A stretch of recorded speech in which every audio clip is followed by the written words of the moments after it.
Halo teman-teman Sobat Indonesia Belajar, jumpa lagi dengan saya Budi di catatan seorang dosen. Pada edisi kali ini, saya ingin berbagi pendapat terkait rekomendasi web browser di tahun 2022 versi Indonesia Belajar. Yuk, simak sesinya.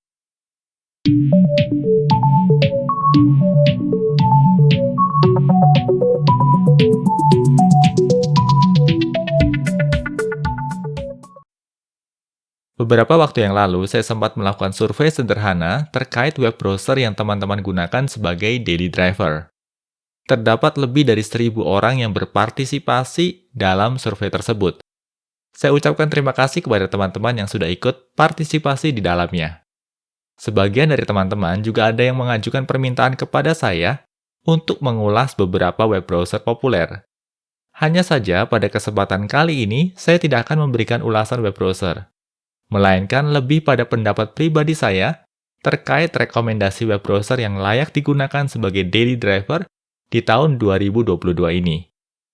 Yang perlu di-highlight adalah apa yang akan saya sampaikan dalam sesi ini sepenuhnya opini saya pribadi dan tidak bisa digeneralisir. Setiap orang memiliki preferensi tersendiri dalam menentukan pilihan web browser, yang tentu saja disesuaikan dengan kebutuhannya masing-masing. Hal lain yang perlu saya informasikan di sini adalah, seperti teman-teman ketahui bersama bahwa sejak awal tahun 2022 ini, saya menggunakan Fedora Kinoite pada PC kerja dan juga Elementary OS pada laptop. Kedua distro Linux ini menjadi daily driver saya, dan keduanya memiliki kemiripan terkait ketersediaan software, yaitu keduanya sama-sama mengadopsi Flatpak untuk melakukan instalasi software. Dan kalau kita berbicara mengenai Flatpak, maka FlatHub merupakan repositori utama bagi para penggunanya. Oleh karenanya, daftar web browser yang akan saya sampaikan di sini tentunya juga terbatas pada sejumlah web browser yang tersedia di FlatHub saja. Oke, supaya tidak berpanjang lebar lagi, berikut adalah rekomendasi web browser di tahun 2022 versi Indonesia Belajar. Berbicara mengenai web browser, rekomendasi pertama saya selalu jatuh pada Mozilla Firefox. Firefox merupakan open source web browser dengan sejarah panjang yang juga turut ambil bagian dalam menentukan arah serta perkembangan dunia internet, khususnya World Wide Web. Firefox dimotori oleh sebuah browser engine yang mereka kembangkan sendiri di bawah naungan Mozilla Project. Nama browser engine-nya adalah Gecko. Dan ini termasuk browser engine dengan sejarah pengembangan paling panjang. Gecko mulai dikembangkan sejak tahun 1997 dan masih terus dikembangkan sampai sekarang. Memang tidak bisa dipungkiri bahwa saat ini Mozilla dan Firefox Project sedang berada dalam kondisi yang kurang baik. Dari beberapa pemberitaan media kita tahu bahwa Mozilla sekarang ini sedang dilanda krisis keuangan dan juga permasalahan organisasi. Tetapi ini tidak menjadikan proses pengembangan Firefox menjadi terhenti. Sampai saat ini, tim pengembang Firefox masih selalu berusaha menghadirkan inovasi terbaik mereka. Salah satu fitur unik dari Firefox yang paling sering saya gunakan adalah Multi-Account Containers, atau seringkali dikenal dengan istilah Containers Tab. Bagi kalian yang penasaran, saya akan sertakan referensi terkait Multi-Account Containers pada deskripsi video di bawah ini. Saya pribadi selalu menggunakan Firefox untuk menunjang aktivitas pekerjaan harian dan juga aktivitas terkait keperluan personal. Firefox termasuk web browser yang bisa diandalkan serta menghargai privasi data penggunanya.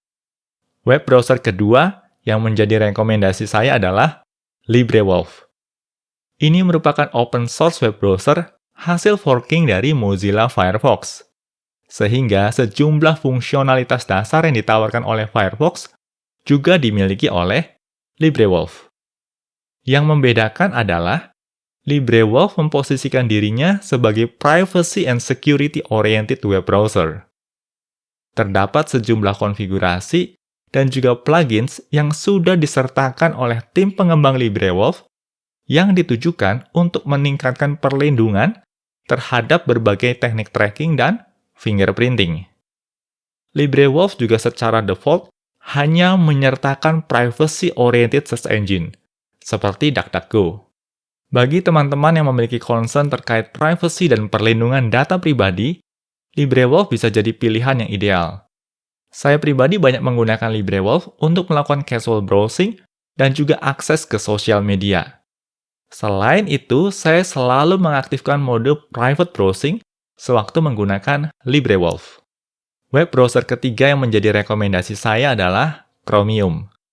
Bagi teman-teman yang belum pernah mengenal Chromium sebelumnya, ini merupakan versi open source dari Google Chrome. Keduanya memiliki fitur serupa. Yang membedakan adalah Chromium dirilis dengan menyertakan source code. Dan ini memungkinkan bagi komunitas untuk turut mengaudit kode program dari Chromium. Berbeda dengan Mozilla Firefox yang menggunakan Gecko sebagai browser engine, Chromium menggunakan Bling. Ini merupakan browser engine yang dikembangkan oleh Google sejak tahun 2013 dan merupakan fork dari WebKit. Saya pribadi menggunakan Chromium untuk akses ke beberapa layanan Google, khususnya Google Meet. Nah, itu tadi 3 web browser yang bisa saya rekomendasikan sebagai daily driver. Ketiganya merupakan open source web browser dan juga tersedia di FlatHub. Artinya, ketiga web browser ini bisa kalian install dengan mudah di berbagai distro Linux. Nah, selain ketiga web browser ini, terdapat 3 web browser lain yang juga tersedia di FlatHub dan memiliki potensi untuk dijadikan daily driver, yaitu Qt Browser, GNOME Web, dan Falcon. Qt Browser merupakan keyboard-oriented web browser yang banyak mengadopsi Vim key binding untuk melakukan navigasi. Untuk kebutuhan browser engine, Qt Browser menggunakan Qt Web Engine, yang merupakan turunan dari Bling. Qt Browser dikembangkan dengan menggunakan bahasa pemrograman Python dan JavaScript, serta termasuk dalam kategori web browser minimalis. Saya pribadi termasuk pecinta Qt Browser dan cukup sering saya gunakan untuk melakukan casual browsing. Di channel Indonesia Belajar ini pun saya pernah mengulas Qt Browser.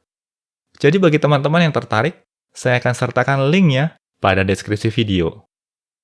Selanjutnya adalah GNOME Web. GNOME Web merupakan web browser yang dikembangkan di bawah naungan GNOME Project, dan ini merupakan evolusi dari Epiphany. GNOME Web mengadopsi WebKit sebagai browser engine. Ini merupakan browser engine yang dikembangkan oleh Apple dan digunakan untuk memotori Safari web browser. Walaupun dikembangkan di bawah naungan GNOME Project, GNOME Web tidak diusung sebagai default web browser di banyak distro Linux berbasis GNOME. Justru malah Elementary OS yang mengusung GNOME Web sebagai default web browser. Padahal seperti kita ketahui bersama, Elementary OS mengusung Pantheon Desktop dan bukannya GNOME sebagai desktop environment. Dan web browser terakhir adalah Falcon. Falcon merupakan web browser yang dikembangkan di bawah naungan KDE Project. Serupa dengan Qt Browser, Falcon juga mengadopsi Qt Web Engine sebagai browser engine. Dan sama kasusnya dengan GNOME Web, walaupun Falcon dikembangkan di bawah naungan KDE Project, tetapi Falcon tidak diusung sebagai default web browser di banyak distro Linux yang menggunakan KDE Plasma Desktop. Nah, seperti saya sebutkan sebelumnya, baik Qt Browser, GNOME Web, dan juga Falcon memang memiliki potensi untuk digunakan sebagai daily driver. Saya pribadi sesekali menggunakan ketiganya untuk melakukan casual browsing. Hanya saja, untuk saat ini, ketiganya belum bisa digunakan secara penuh untuk menunjang berbagai kebutuhan terkait pekerjaan, semisal untuk video conferencing ataupun online document editing. Saya pribadi banyak menaruh harapan agar ketiga web browser ini dapat terus dikembangkan agar benar-benar bisa dijadikan sebagai daily driver. Nah, itu tadi sejumlah web browser yang menjadi rekomendasi channel Indonesia Belajar di tahun 2022. Sampai di sini, sebagian dari kalian mungkin ada yang mulai bertanya-tanya. Lalu bagaimana dengan beberapa web browser populer lainnya seperti Brave, Vivaldi, Opera, Edge, dan Safari? Mengapa mereka tidak turut disertakan dalam daftar ini? Seperti sudah saya sampaikan sebelumnya di awal video, daftar rekomendasi ini sifatnya terbatas pada web browser yang tersedia di FlatHub saja. Lalu bagaimana dengan Tor browser yang juga tersedia di FlatHub? Mengapa tidak dimasukkan ke dalam daftar rekomendasi? Tor browser merupakan web browser hasil forking dari Firefox dan diperuntukkan bagi kebutuhan khusus, yaitu anonymity sewaktu melakukan aktivitas browsing. Ini dimungkinkan dengan dukungan Onion Services. Oh ya, sekadar informasi, Tor sendiri merupakan kependekan dari The Onion Router. Terlepas dari anonymity yang ditawarkan, bagi saya pribadi, Tor browser tidaklah ideal untuk digunakan sebagai daily driver. Onion Services menjadikan setiap paket data yang dipertukarkan mesti dienkripsi dan dilewatkan ke sejumlah relay networks berlapis. Nah, lapisan-lapisan inilah yang menjadikan layanan ini dinamakan Onion Services atau layanan bawang. Dampak negatif yang dimunculkan dari layanan semacam ini adalah latensi pada komunikasi data, sehingga tidaklah ideal untuk digunakan sebagai daily driver. Oh ya, kalau bagi teman-teman sendiri, apa nih daftar web browser yang biasa teman-teman rekomendasikan sebagai daily driver? Ayo, bagikan juga pada kolom komentar di bawah ini beserta alasannya. Dan bagi teman-teman yang menyukai atau juga mendapatkan manfaat dari sesi ini, teman-teman bisa memberikan like pada videonya sebagai feedback sederhana kepada saya. Semua links terkait juga akan saya sertakan pada deskripsi video di bawah ini. Demikian edisi catatan seorang dosen kali ini. Salam Indonesia Belajar, banyak belajar biar bisa bantu banyak orang.